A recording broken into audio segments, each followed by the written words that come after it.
దరిద్రం దరిద్రం ముప్పావు దరిద్రంన్నర ఇది ఏదన్నా ఉందంటే ఈ ఫ్యాకల్టీ జాబే వాళ్ళ రోజున.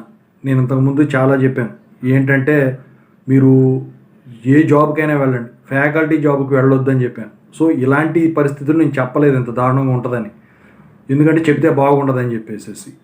సో 30,000 కూడా దాటది జీతం, మీ గ్రోత్ ఉండదని మాత్రమే చెప్పాను నేను. సో నేను చెప్పకపోయినా కూడా ఈ దరిద్రాలు బయటికి రాకుండా అయితే ఉండలేదు. అసలు విషయం ఏంటో చెప్తాను. ఏంటంటే ఇక్కడ వైజాగ్ ఏరియాలో ఒక కాలేజ్ ఉంది.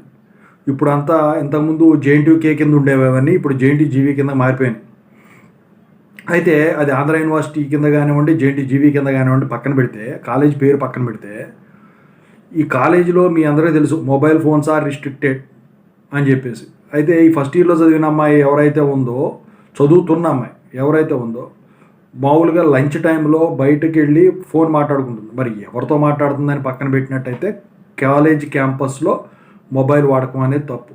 అయితే ఈ NSUI సెల్లో ఏదో ఉంటుంది కదా, మామూలుగా ఫ్యాకల్టీ కాకుండా ఫ్యాకల్టీ చేస్తూ ఉండొచ్చు, లేకపోతే ఆమె ఆ సెల్కి ఇన్ఛార్జ్ అయి ఉండొచ్చు.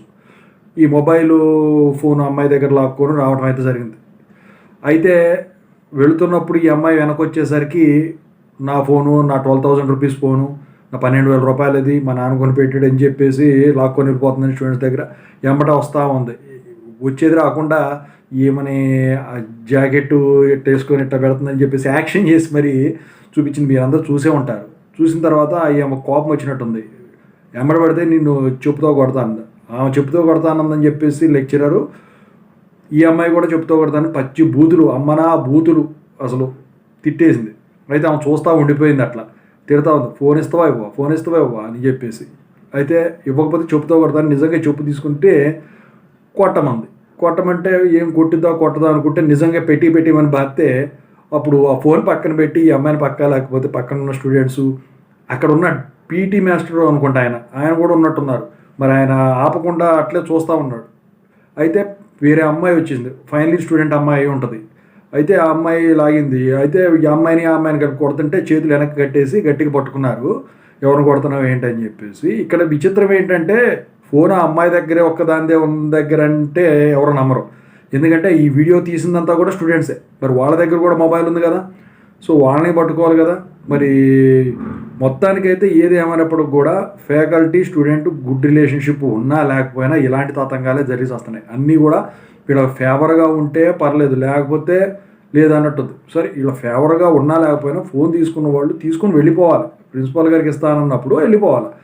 ఆ అమ్మాయి ఏదో చిలిపి చేసి పిల్ల మెంటాలిటీ చూపించింది అనుకోండి, వీళ్ళు వెనక్కి తిరిగి చెప్తా కొడతా అంటంతోనే వాళ్ళు రివర్స్ అయ్యారు. వాళ్ళ కోపం వచ్చింది, నువ్వే వస్తావు నన్ను కొట్టడానికి అని చెప్పేసి. అసలు చెప్పకూడని లాంగ్వేజ్ ఏదైతే ఉంటుందో అది ఇంప్లిమెంట్ చేశారు. అక్కడ ఒక్కసారి జరిగిందని చెప్పండి, అది బయటకు వచ్చింది కాబట్టి ఎలా ఉంది. ఎంతకంటే దారుణమైన సిచ్యువేషన్స్ ఏపీలోనూ ఉన్నాయి, తెలంగాణలో ఉన్నాయి. సో క్రమశిక్షణ అనేది లేకుండా పోయింది. ఈ మొబైల్ ఫోన్ వచ్చాక ఇంకా దరిద్రంగా తయారైంది.